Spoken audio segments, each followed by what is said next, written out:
आज से हम पॉलिटिकल साइंस के क्वेश्चंस को डिस्कस करेंगे। तो चलिए स्टार्ट करते हैं हमारी क्लास, जिसमें हम 50 क्वेश्चंस को डिस्कस करने वाले हैं आज। तो हमारा फर्स्ट क्वेश्चन है, the provision for the establishments of all India federation was included in the option A government of India 1935, या बी अगस्त ऑफ 1940, या सी गवर्नमेंट ऑफ इंडिया 1919, या डी कैबिनेट मिशन प्रपोजल 1946। तो क्वेश्चन में पूछा जा रहा है कि ये ऑल इंडिया फेडरेशन है वो कब अस्तित्व में आया था, किस प्रोविजन से उसको ऑल इंडिया फेडरेशन को उसको एग्जिस्टेंस मिली थी। तो ए, बी, या सी, या डी। तो इसका करेक्ट आंसर हो जाएगा government of India 1935। Next question देखते हैं, which of the following act provides for a federal polity in India.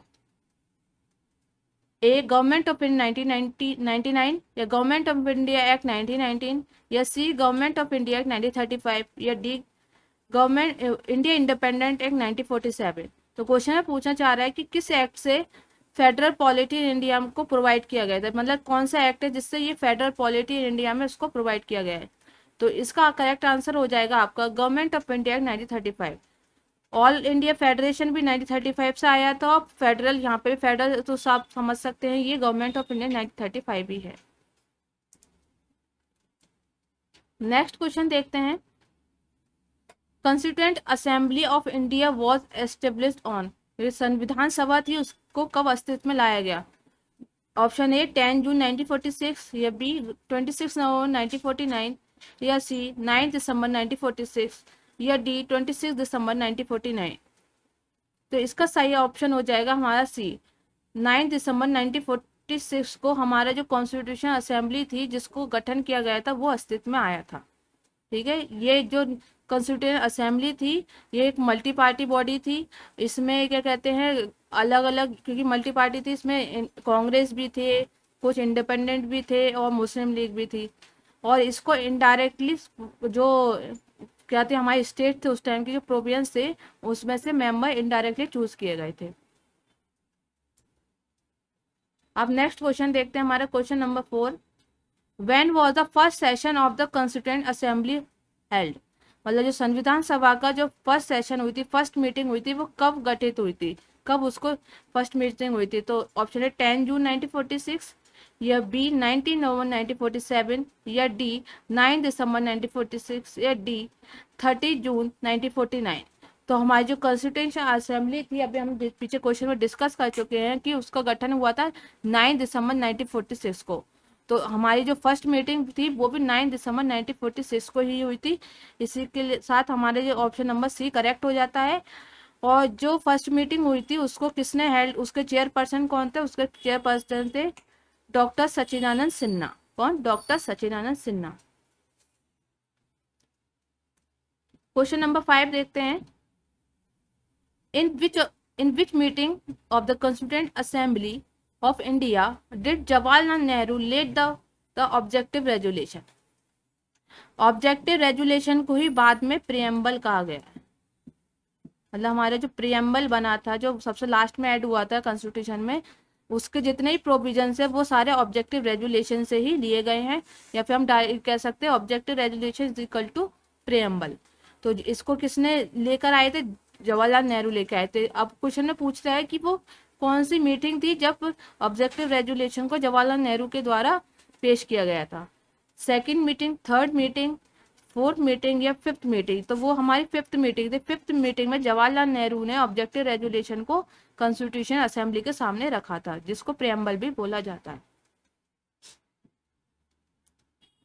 Question number 6 देखते हैं, when did the Indian constituent assembly meet for the first time, सबसे पहले संविधान सभा कब मिली थी। अभी हम पीछे कौन कौन से क्वेश्चन डिस्कस करें कि संविधान सभा का गठन कब हुआ था, कब वो एग्जिस्टेंस में आई थी। तो 9 दिसंबर, ठीक है, 1946 को। वहीं आप पूछ उसमें दूसरा क्वेश्चन हमने भी इस टाइप का ही देखा था कि उनकी फर्स्ट मीटिंग कब हुई थी, वो भी इसी को हुई थी। तो क्या होगा, हमारा ऑप्शन नंबर बी करेक्ट हो जाएगा। अब हम देखते हैं question number 7, in which of the following acts the provision was made for the establishment of Supreme Court at Kolkata। Regulating act 1773, या बी पिट्स इंडिया एक्ट 1784, या सी चार्टर एक्ट 1830, या D charter act 1833। तो क्वेश्चन में पूछना चाह रहा है कि किस एक्ट से ये प्रोविजन जो था सुप्रीम कोर्ट को फॉर्मेशन का, जो सुप्रीम कोर्ट बनी थी कलकत्ता में, उसको बनाया गया था, उसका एस्टेब्लिशमेंट करा गया था, तो वो किस एक्ट के थ्रू करा गया था। तो इसका ऑप्शन नंबर ए करेक्ट हो जाएगा, रेगुलेटिंग एक्ट 1773। ये हमारा सबसे पहला एक्ट था जो मतलब ब्रिटिशर्स थे, उन्होंने स्टार्ट किया था कंपनी को कंट्रोल करने के लिए, ब्रिटिश गवर्नमेंट ने। रेगुलेटिंग एक्ट 1773, इसी से कलकत्ता में क्या सुप्रीम कोर्ट की क्या स्थापना की गई थी। इसी के साथ हमारा इसका आंसर ऑप्शन नंबर ए ठीक हो जाता है। अब हम नेक्स्ट क्वेश्चन देखते हैं, question number 8। In which of the following acts the provision was made for the, इसका answer establishment supreme court at Kolkata. ये क्वेश्चन रिपीट हो गया है, इसका आंसर ए ही हो जाएगा। तो रेगुलेटिंग एक्ट 1773 से सुप्रीम कोर्ट को कलकत्ता में बनाया गया था। Question number 9, which act of the British parliament abolish the east India company monopoly over trade in India. मतलब किस एक्ट से ब्रिटिश पार्लियामेंट जो थी, जो ब्रिटिश गवर्नमेंट थी, उसने ईस्ट इंडिया कंपनी जो भारत में आई हुई थी, उसका क्या एकाधिकार, जो मोनोपोली थी किसके ऊपर, ट्रेड करने की, इंडिया, जो इंडिया में जो अपना एकाधिकार बना रखा था ओवर द ट्रेड, उसको खत्म किया किस एक्ट से, रेगुलेटिंग एक्ट, यहाँ पे 1773 आएगा। और या बी चार्टर एक्ट 1813, या सी पिट्स इंडिया एक्ट, या D none of the above. तो इसमें से कौन सा होगा, इसका सही आंसर हो जाएगा आपका option number B, charter 1813। Charter act of 1830 से ब्रिटिश पार्लियामेंट ने जो ईस्ट इंडिया कंपनी की जो मोनोपोली बनी हुई थी इंडिया में, उसको खत्म कर दिया गया था, एक्सेप्ट चाइना। चाइना में टी का व्यापार चलने के अलावा उनको सिर्फ चाइना के साथ व्यापार करने का अधिकार था चाय का, उसके अलावा इंडिया में जितने भी अधिकार थे वो सब खत्म कर दिए थे चार्टर 1830 से। Question number 10, which act for the first time made it possible for Indians to take some share in the administration of their country? A. Charter 1833, या B. Charter 1853, या C. Government of India 1858, या D. Indian Council Act 1861। मतलब question में पूछना चाह रहा है कि विच एक्ट और for the first time made possible for the Indians to make sure, मतलब किस एक्ट से सबसे पहले जो इंडियंस थे उनको एक अपॉर्चुनिटी मिली थी कि वो जो जो एडमिनिस्ट्रेशन है कंट्री का, उसमें अपना शेयर, उसमें अपने अपोनियंस या अपना शेयर दे सकते हैं। तो वो चार्टर एक्ट हुआ था चार्टर 1833 के थ्रू। चार्टर 1833 के थ्रू जो इंडियंस थे उनको भी एडमिनिस्ट्रेशन में पार्टिसिपेट करने का मौका मिल गया था।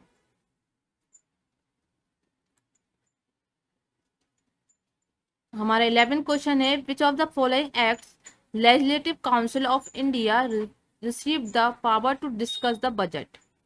ए. Indian council act 1861, B.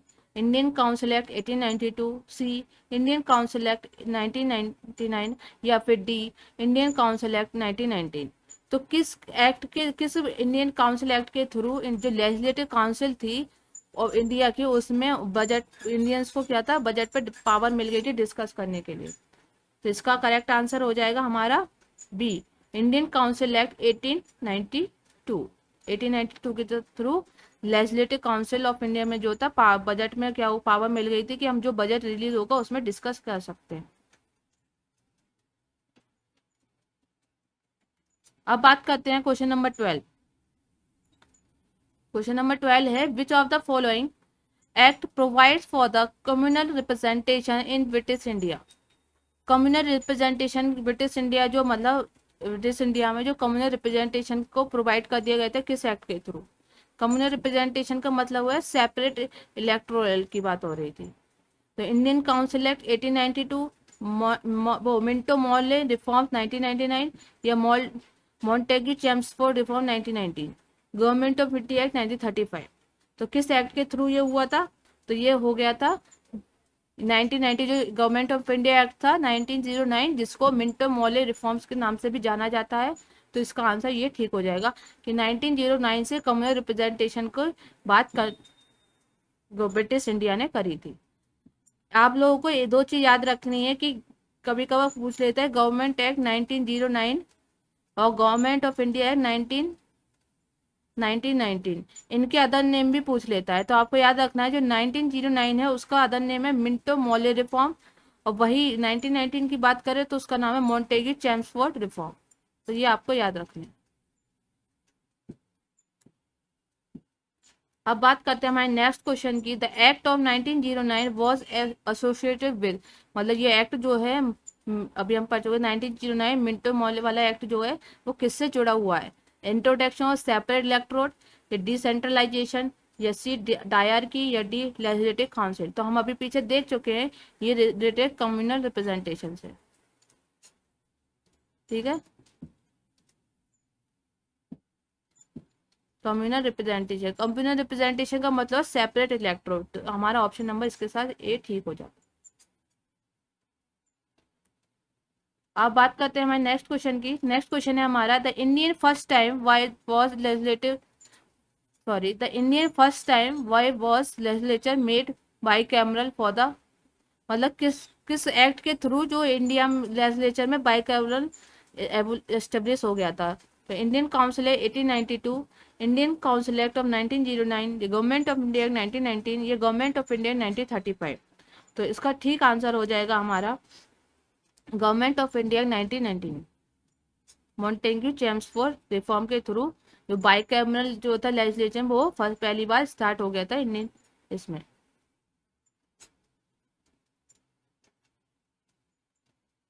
Next question, the power of the president to issue ordinance is the relic, relic मतलब कॉपी होता है, इसका जो अदर मीनिंग होता है वो कॉपी होता है। The power of the president to issue ordinance is a relic of government of India 1919, या बी गवर्नमेंट ऑफ इंडिया 1935, या सी गवर्नमेंट ऑफ इंडिया 1909, या फिर इंडियन इंडिपेंडेंस एक्ट 1947। तो किस एक्ट के थ्रू जो पावर है प्रेसिडेंट के ऑर्डिनेंस इशू करने की, अब आप लोग कमेंट में बताएंगे कि जो प्रेसिडेंट की पावर होती है ऑर्डिनेंस इशू करने की वो किस आर्टिकल के अंदर आती है, किस आर्टिकल के थ्रू प्रेसिडेंट को पावर मिली हुई है ऑर्डिनेंस इशू करने की। तो इसका आंसर हो जाएगा आपका बी ठीक हो जाएगा 1935। जो प्रेसिडेंट को पावर मिली है वो गवर्नमेंट ऑफ इंडिया 1935 से मिली है कि वो ऑर्डिनेंस को क्या है इशू कर सकते हैं जब व्हेनेवर दे नीड, जब उनको जरूरत हो तो वो एक लॉ लेकर आ सकते हैं।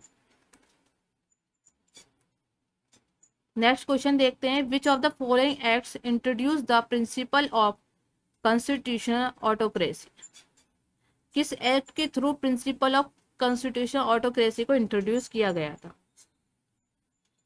The Indian council act of 1909, या B Indian government of India act 1919, या सी गवर्नमेंट ऑफ 1935, या Indian independent act 1947।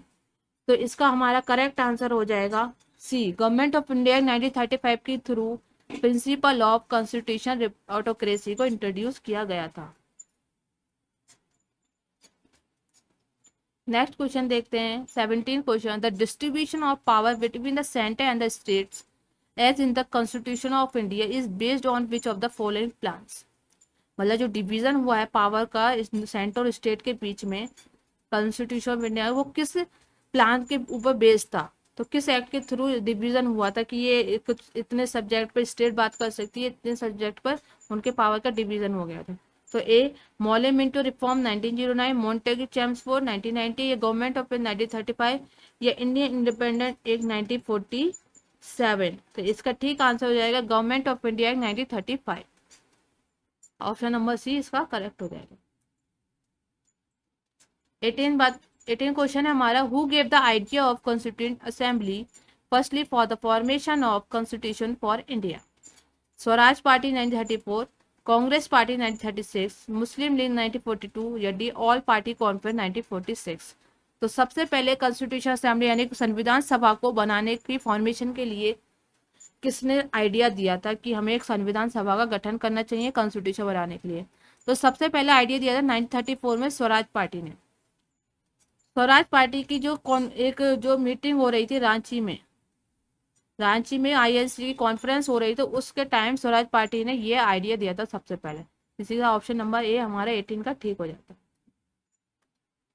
Next question देखते हैं 19, who in the beginning presented the idea of Indian constituent assembly in pre independence day? मतलब आज़ादी से पहले सबसे पहले किसने प्रेजेंट किया था कि आइडिया दिया था कि कॉन्स्टिट्यूशन असेंबली का फॉर्मेशन होना चाहिए? एक तो स्वराज पार्टी 90। अब एक यहाँ पर पूछ रहे हैं एक किसी व्यक्ति ने भी बोला था, तो A M N Roy, B R Ambedkar, या सी एनी बेसेंट, या डी जवाहरलाल नेहरू। तो सबसे पहले जो कॉन्स्टिट्यूशन असेंबली के फॉर्मेशन का आइडिया दिया था वो दिया था एम एन रॉय जी ने। तो इसके साथ ऑप्शन नंबर ए ठीक हो जाता है। क्वेश्चन नंबर 20 देखते हैं। The proposal for framing of the constitution of India by an elected constitution assembly was made by. मतलब जो प्रपोजल था फॉर्मेशन फ्रेम करने का कॉन्स्टिट्यूशन को, किसके थ्रू? इलेक्टेड कॉन्स्टिट्यूशन असेंबली के थ्रू। मतलब एक मतलब कॉन्स्टिट्यूशन असेंबली बनेगी जिसमें इलेक्टेड मेंबर होंगे और फिर उसके थ्रू एक कॉन्स्टिट्यूशन का गठन किया जाएगा। तो किसके थ्रू किया, कौन सा एक्ट था? देखिए, गवर्नमेंट ऑफ इंडिया एक्ट 1935, या B Cripps mission, Cripps mission, या सी ब्रिटिश कैबिनेट डेलीगेशन, या डी साइमन कमीशन। तो ये जो प्रपोजल था कि हम एक इलेक्टेड कॉन्स्टिट्यूशन असेंबली का गठन करेंगे, उसके बाद अपना कॉन्स्टिट्यूशन का फ्रेम स्टार्ट करेंगे। तो ये प्रपोजल दिया था क्रिप्स मिशन ने। ठीक है, क्रिप्स मिशन कब आया था? 1942 में। ये किसने भेजा था? ब्रिटिशर्स ने भेजा था इंडिया क्रिप्स मिशन की जो इंडियंस है उनका सपोर्ट लो उसके लिए, कि उनको ये प्रपोजल दो और उनका सपोर्ट अपने लिए, क्योंकि उस टाइम वर्ल्ड वॉर सेकेंड चल रहा था। तो इंडियंस का सपोर्ट मिल जाएगा तो हमें लड़ाई में जो चल रही है, युद्ध चल रहा है, उसमें भी सपोर्ट मिलेगा। तो उसके लिए जो, और इसके हेड कौन थे? Stafford Cripps.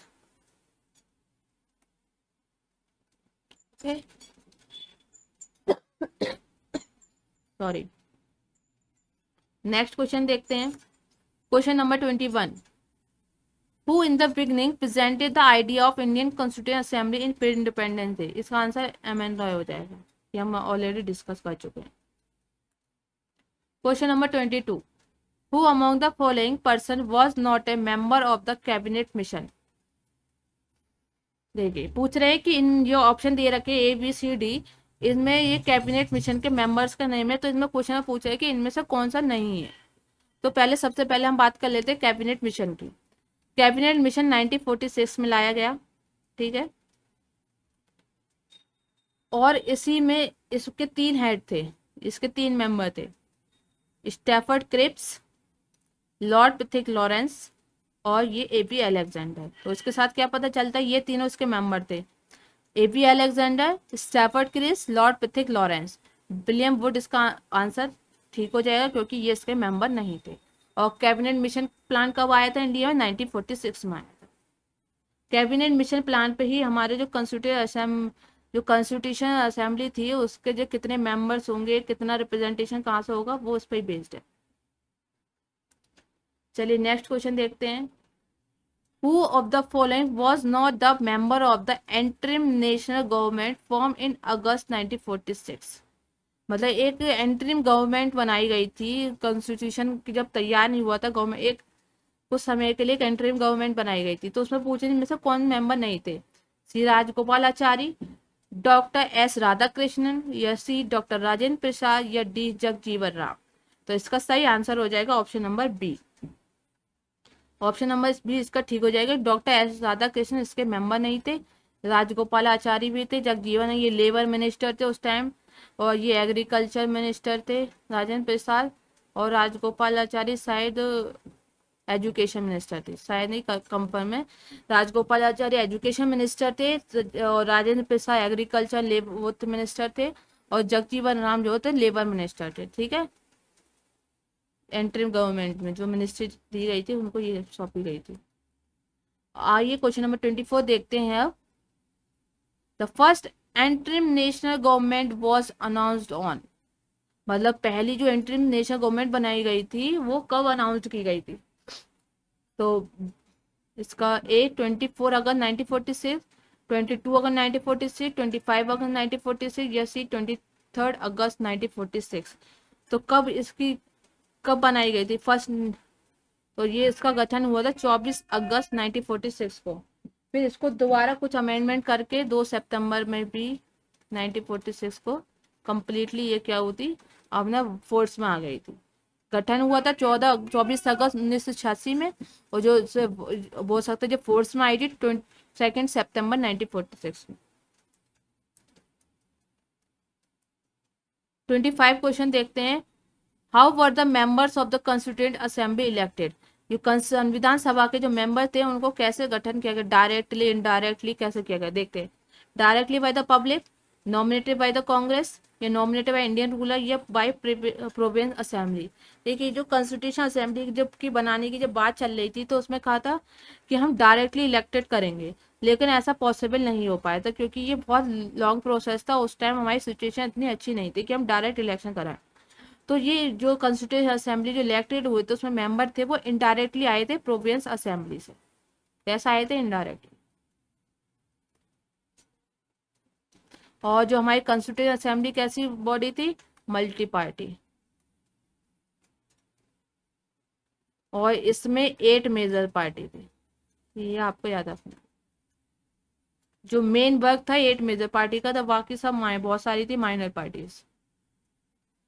चलिए नेक्स्ट क्वेश्चन देखते हैं, question number 26। Who was the first elected chairman of the constituent assembly? पहले इलेक्टेड चेयरमैन कौन थे? Doctor B R Ambedkar, doctor Sachidanand Sinha, doctor Rajendra Prasad, या फिर डॉक्टर एस राधाकृष्णन? तो पहले इलेक्टेड जो चेयरमैन थे वो थे डॉक्टर राजेंद्र प्रसाद। ये सेकंड मीटिंग हुई थी 11 दिसंबर 1946 में वो थे। और जो पहले फर्स्ट मीटिंग जो हुई थी कॉन्स्टिट्यूएंट असेंबली 1946 9 दिसंबर में, उसमें जो नॉमिनेटेड करे गए थे जो चेयर पर जो जिसने हेड करा था मीटिंग को उस टाइम थे डॉक्टर सचिदानंद सिन्हा। ये नॉमिनेटेड थे, टेम्पररी, सॉरी टेम्पररी। आप लोग कमेंट बताइए कि उस टाइम 2 वाइस प्रेसिडेंट भी थे, तो उन 2 वाइस प्रेसिडेंट के नाम आप कमेंट में बताएंगे कि वो जो कॉन्स्टिट्यूशन असेंबली के 2 वाइस प्रेसिडेंट कौन थे। Who chair the first meeting of constituent assembly? Constituent assembly की पहली मीटिंग किसने चेयर की थी, मतलब किसने इसका हेड की थी? डॉक्टर राजेंद्र प्रसाद, और डॉक्टर बी आर अम्बेडकर या भीमराव अम्बेडकर, या सी डॉक्टर सचिदानंद सिन्हा, या मौलाना अब्दुल कलाम आजाद? देखिए और क्वेश्चन को समझिए कि उस वाले क्वेश्चन में क्या पूछा गया था पीछे, उसमें पूछा गया था फर्स्ट इलेक्टेड पूछा था, ठीक है। तो हमने बताया डॉक्टर राजेंद्र प्रसाद है क्योंकि वो फर्स्ट इलेक्टेड थे, जो सचिदानंद सिन्हा थे वो फर्स्ट इलेक्टेड नहीं थे। अब यहाँ पे पूछ रहा है कि who chair the first meeting? सबसे पहले मीटिंग कब हुई थी कॉन्स्टिट्यूशन असेंबली की, ये आपको दिमाग लगाना है इसमें। कॉन्स्टिट्यूशन असेंबली की पहली मीटिंग हुई थी 9 दिसंबर को, ठीक है। तो उस टाइम कौन थे हेड कर रहा था? डॉक्टर सचिदानंद सिन्हा। इसलिए हमारी फर्स्ट मीटिंग जिसने चेयर करी थी वो थे डॉक्टर सचिदानंद सिन्हा जी। इसके साथ हमारा ऑप्शन नंबर ठीक क्या हो जाता, करेक्ट हो जाता। अब बात करते हैं क्वेश्चन नंबर 28 की। The first day session of Indian constituent assembly was chair by? पहले यही डॉक्टर सचिदानंद सिन्हा हो जाएगा, option number B correct. Who was the chairman of the constituent assembly of India? संविधान सभा, भारत की जो संविधान सभा थे उसके चेयरमैन कौन थे? डॉक्टर राजेंद्र प्रसाद। ये थे permanent chairperson of the constituent assembly of India. इस ऑप्शन नंबर ए करेक्ट होगा। अब बात करते हैं हमारे next question, question number 30। Who was the president of the constituent assembly of independent India? जो इंडिपेंडेंट इंडिया थी उसके प्रेसिडेंट कौन थे कॉन्स्टिट्यूएंट उस टाइम कॉन्स्टिट्यूएंट असेंबली के? तो उस टाइम भी कौन थे?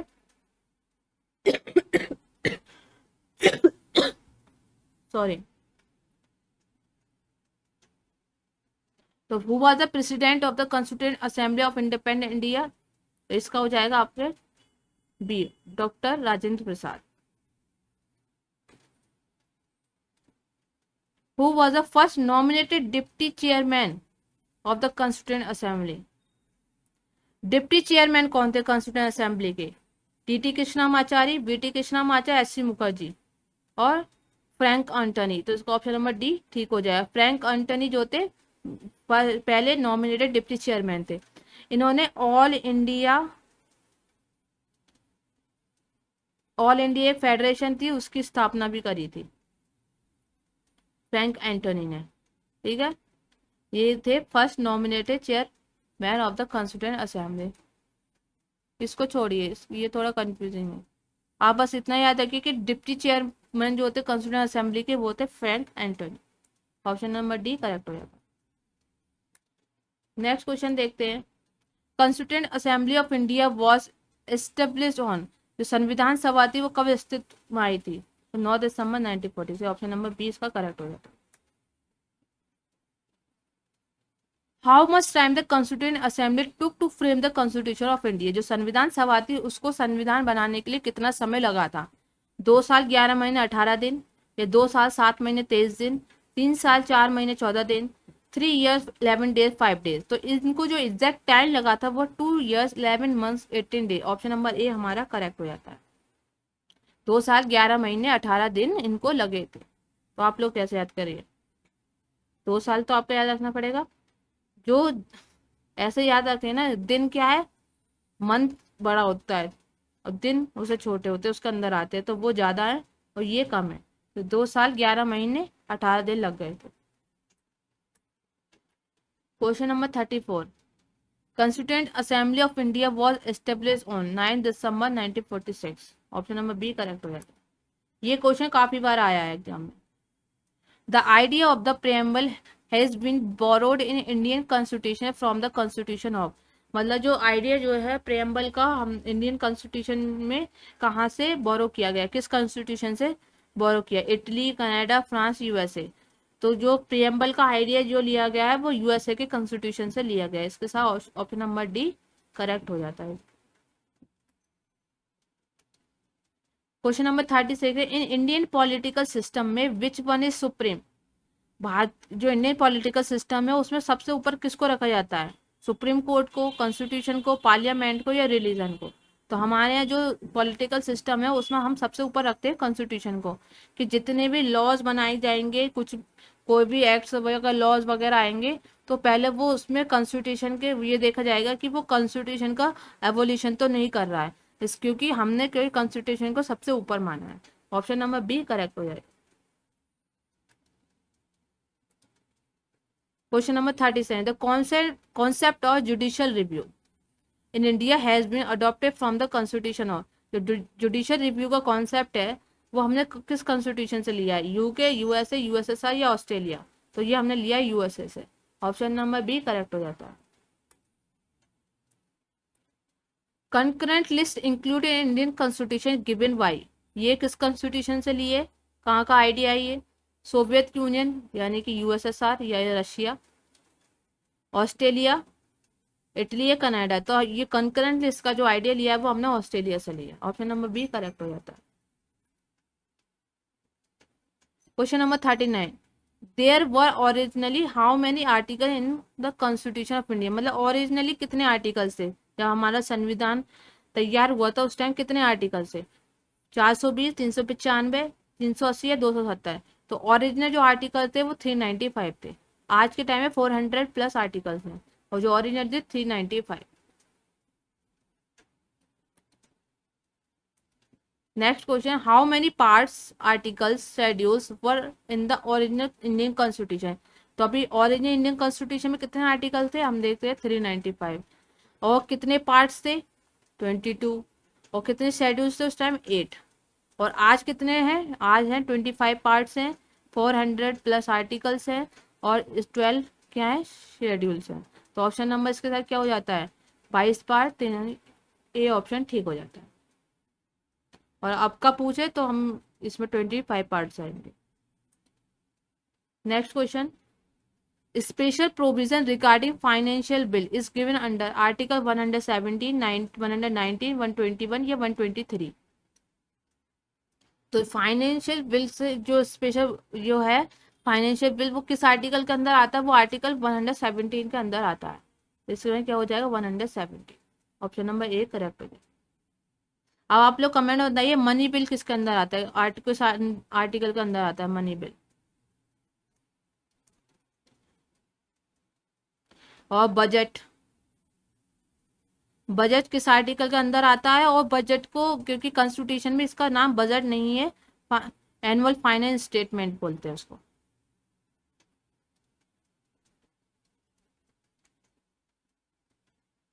ठीक है, तो आप बताएंगे किस आर्टिकल के अंदर आता है, और ये मनी बिल, कमेंट करिए।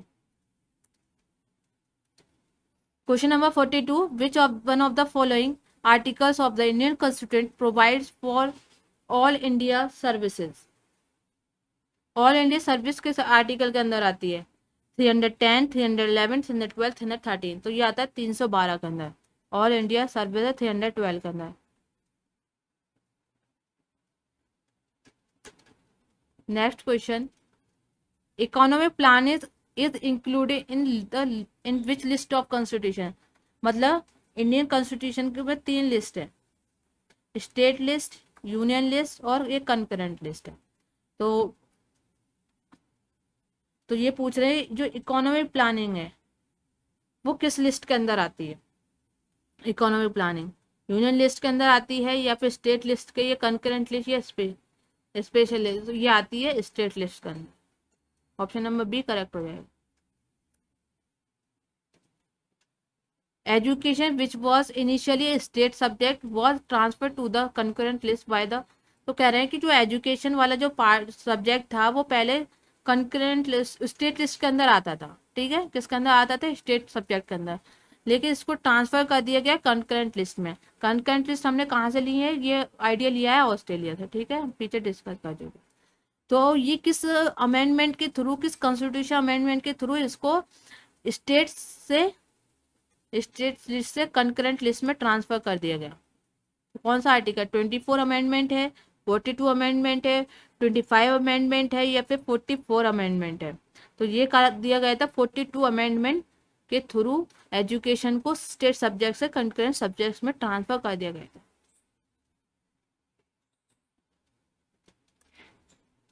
Next, 10th schedule of Indian constitution deal with anti defection law, Panchayati Raj, land reforms, या distribution of power between union and state. तो देखिए इसका करेक्ट आंसर हो जाएगा ए। एंटी डिफेक्शन लॉ जो है वो 10th शेड्यूल में है इंडियन कॉन्स्टिट्यूशन के। पंचायती राज ये 9th में है। ठीक है, वही बात करें लैंड रिफॉर्म्स, पंचायती राज आपका आता है 11th में, और लैंड रिफॉर्म्स आता है 10th में। ये फर्स्ट अमेंडमेंट हुआ था 1952 में, उसमें ऐड करा गया था। और डिस्ट्रीब्यूशन ये 7th में। ओके, और 8th में क्या आता है? वो आती है आपकी जो आपकी लैंग्वेजेस है वो 8th शेड्यूल में आती है, constitution languages. Question number 46, in which list of Indian constitution the panchayati raj subject is included? Union list, state list, concurrent list, या डिस्ट्रिक्ट? ये स्टेट लिस्ट में आएगी क्योंकि पंचायती जो है स्टेट लिस्ट का सब्जेक्ट है। Next question, provision for schedule 6th of the constitution does not apply to which of these state? Assam, Meghalaya, Tripura, Manipur. तो ये मणिपुर आएगा क्योंकि मणिपुर की जगह हो जाना चाहिए था यहाँ पे मिजोरम। जो हमारा जो शेड्यूल 6 है वो कहता है कि जो एडमिनिस्ट्रेशन होगा आसाम, मेघालय, मणिपुर, सॉरी आसाम, मेघालय, त्रिपुरा, मिजोरम, उसको शेड्यूल 6 कवर करेगा उसका एडमिनिस्ट्रेशन को। तो इसमें मणिपुर नहीं आएगा। ऑप्शन नंबर डी करेक्ट हो जाएगा। नेक्स्ट क्वेश्चन है, 6th schedule of the constitution of India deals with the administration of tribal area of which of the following state? Bihar, Chhattisgarh, Goa? नहीं। मेघालय, त्रिपुरा, मिजोरम, या उत्तराखंड? यही है, हम पीछे डिस्कस करें। आसाम, मेघालय, मिजोरम, त्रिपुरा, ये 4 स्टेट हैं जिनके जो ट्राइबल एरिया है वो जिनका एडमिनिस्ट्रेशन जो करेंगे इन ट्राइबल एरिया का वो शेड्यूल 6 में आता है। वो बताता है शेड्यूल 6 कि इन ट्राइबल एरिया का जो एडमिनिस्ट्रेशन होगा वो किसके हाथ में होता है? वो प्रेसिडेंट के हाथ में। वो डिसाइड करेगा यहाँ पे कैसा प्रशासन चले। What was the exact constitutional state of Indian Republic on 26 January 1950 when the Constitution came into force? मतलब 26 जनवरी 1950 को इंडियन रिपब्लिक मतलब पूछना चाह रहा है कि उस टाइम इंडिया का क्या, इंडियन कॉन्स्टिट्यूशन का क्या स्टेटस था, कैसा था? एक डेमोक्रेटिक रिपब्लिक, या सॉवरेन डेमोक्रेटिक रिपब्लिक, या sovereign secular democratic Republic, sovereign socialist secular Democrat? ये सोशलिस्ट वगैरह तो ये बाद में ऐड करे गए हैं। 3 वर्ड थे, सोशलिस्ट, सेकुलर और इंटीग्रिटी, ये बाद में ऐड करे गए थे। मगर जब हमारा संविधान तैयार हुआ था, कॉन्स्टिट्यूशन, उस टाइम हम थे सॉवरेन डेमोक्रेटिक रिपब्लिक। तो हमारे इस के साथ क्या, ऑप्शन नंबर सी करेक्ट हो जाता है। ये ऑप्शन नंबर ए है, ये बी है, ये सी है, ये डी है। हम उस टाइम कहते हैं सॉवरेन थे, सेकुलर थे, डेमोक्रेटिक थे, रिपब्लिक। ठीक है।